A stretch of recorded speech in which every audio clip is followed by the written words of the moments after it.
Well, the song "You Alone," actually, I was riding. I was riding the train. I was riding the train. I was on my way to work, and I was sitting there and messing around on my iPad and GarageBand and stuff, and the melody just came to me. The melody, I heard it, as I was riding, and I was talking about how you alone are God and you're God alone.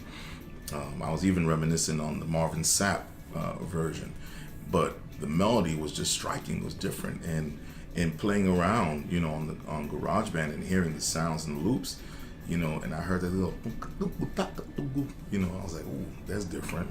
I never heard that before, but it just one thing just led to the other. The track just produced its own self, and by the time I got to work, I really had produced like 80% of the track already, just riding on the train.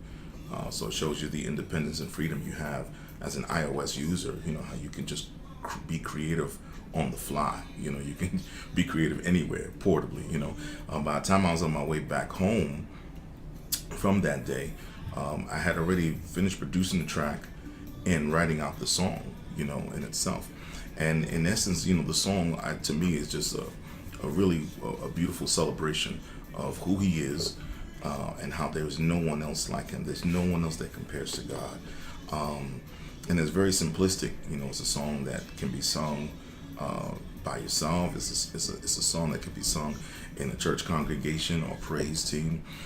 It's a very unique, blend of all these different little elements. It's very quirky, but it's beautiful in its worship, of who he is.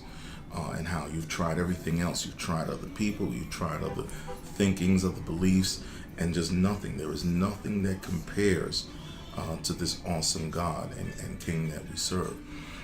So my hope and prayer, when people hear the song, You Alone, or they share the song You Alone, is that it brings people to that place, to that mindset, to really acknowledge and fully embrace the fact that he is God, but that he's God alone. He's the only one.